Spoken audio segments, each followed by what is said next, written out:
Welcome to the factoring by grouping lesson. This is the extra lesson that you received in math. This is going to be a new strategy for learning how to factor polynomials that are a little more complicated, and this strategy is really nice. It's a different strategy than the guess and check strategy, and some of you may like it better because it's a system that works instead of just guessing and checking.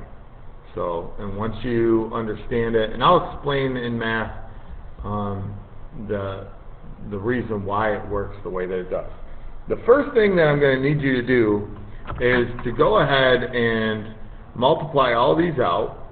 So let me move this screen up a little bit.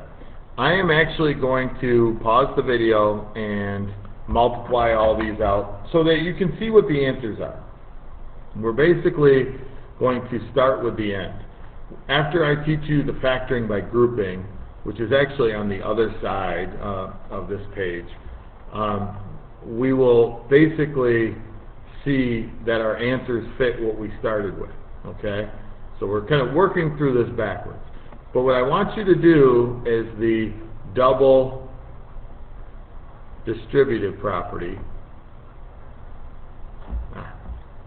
If I can learn how to spell. Double distribute.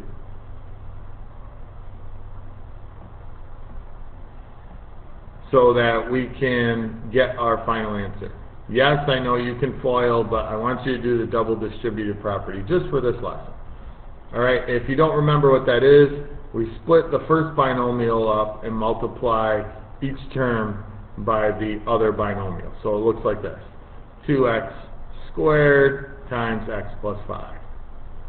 And then the other term is positive 9 plus 9 times x plus 5. So do that for all four of these. I'm going to pause the recording.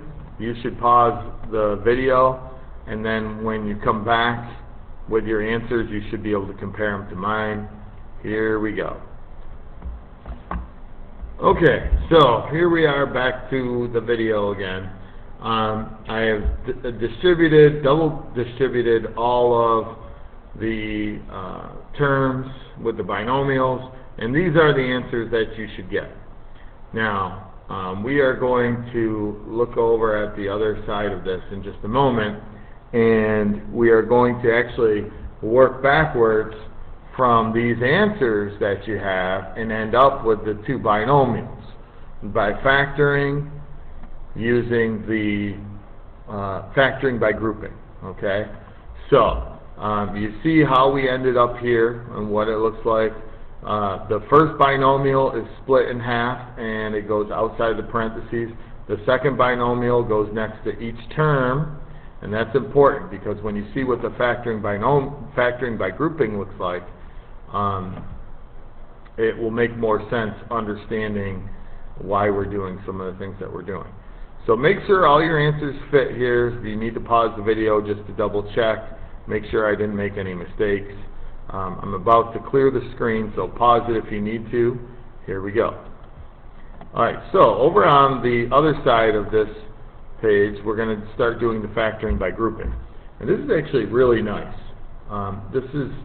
Sounds kind of weird, but it's a strategy that I really enjoy doing because I just think it's a neat strategy. So what I'm going to do is I'm going to split this in half. So it looks like I almost have two binomials, but it's not. It's all one big polynomial. But what I'm going to do is I'm going to focus on this half and say, okay, what is a common factor, greatest common factor for these two? So I look at the coefficients. 2 will go into both of them. And I look at the variable and the exponent, and I see, well, I can also factor out an x squared. So if I factor out an x squared from both of these, I end up with a 2x squared, 2x cubed divided by 2x squared gives me 1x. And then 2x squared divided by 2x squared, or 10x squared divided by 2x squared gives me a plus 5. Alright, now, Same thing with this one. I look at 9x and 45, and it's a positive 9x. What can I divide out of both of them? A 9. And when I do, so I write plus 9 here, I end up with a 9x divided by 9 is x, and 45 divided by 9 is plus 5. Kind of interesting, because if you look here, I have the same binomial. And if I take the two terms on the outside and turn them into a binomial, I have 2x squared plus 9. I'll put that in parentheses. And then in the other parentheses, I have x plus 5. Now, let's go back to the front and look at what we started with originally. 2x squared plus 9, x plus 5. That is not a coincidence. Factoring by grouping works because it follows sound mathematical principles. All right? I'll demonstrate again. Let's take a look at this one.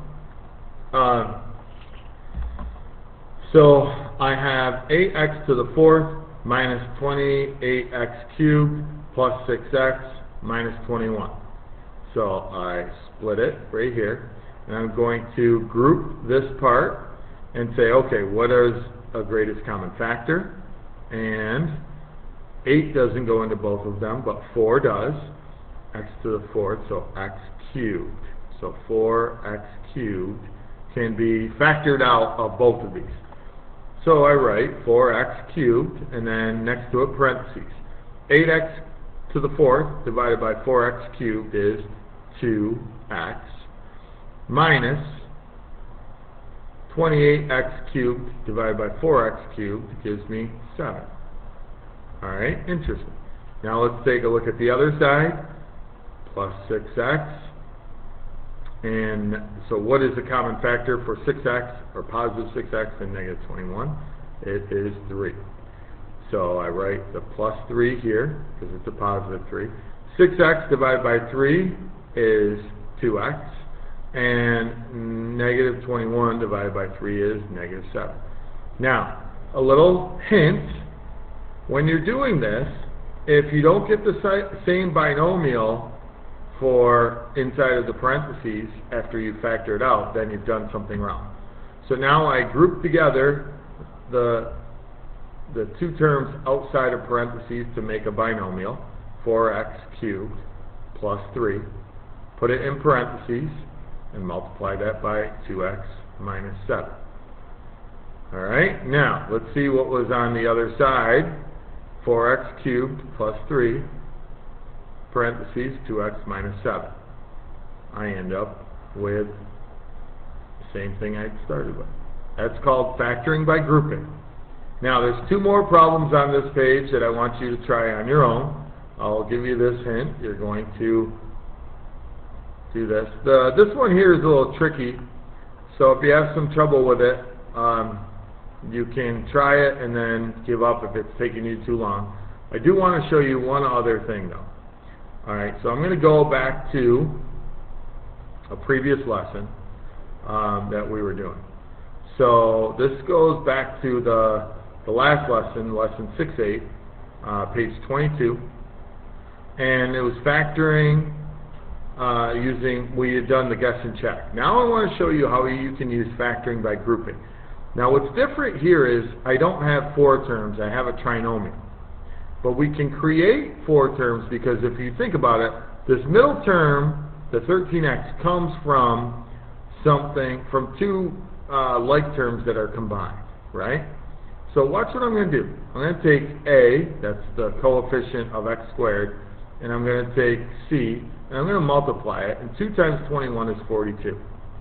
And then since it's a positive 42 and I'm looking for a positive 13, I'm going to, these two terms are going to stay the same. I've got my 2x squared and I still have my plus 21. But instead of a trinomial, I'm going to create a polynomial with 4 terms. The 13x is going to be split up into 2 terms. And I use the 42 to figure it out. Here's what I'm going to do. So, 13x. 13 comes from 2 numbers added together that have the variable x next to them. Think of factors of 42. 1 and 42. 2 and 21, 3 and 14. None of those added together will give me 13, but 6 and 7 will. Oh, so I can use plus 6x plus 7x, and I will get my 13x in the middle. All right, now watch what I'm going to do. Factor by grouping. So I'm going to divide, find the GCF.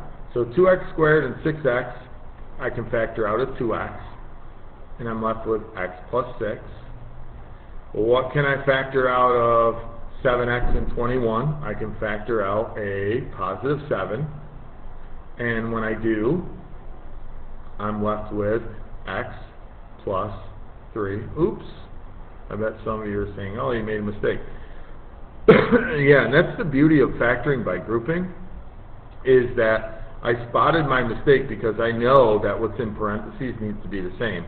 And because I didn't write down 2x here, I didn't notice that when I had factored this right here, it should have been not plus 6, but 6x divided by 2x is plus 3. So now it is the same binomial. Okay, so I grouped together the two terms on the outside, 2x plus 7, and then I just write this other binomial once, x plus 3, and that is the answer of this one here, by factoring by grouping, instead of guess and check. Now some of you might be saying, well, I found my answer faster by guess and check. Hey, great, but you know what? You're going to see some problems that are very difficult to do guess and check, and it could take you a long time, maybe even too long, or almost impossible. However, factoring by grouping is a very sound mathematical strategy, and it's got a nice system to it. So once you get good at this, you can really handle any one of these. So this video has already gone on long enough. So if you have trouble, go back and rewatch it, or come see me for help. Good luck, and we'll see you in math.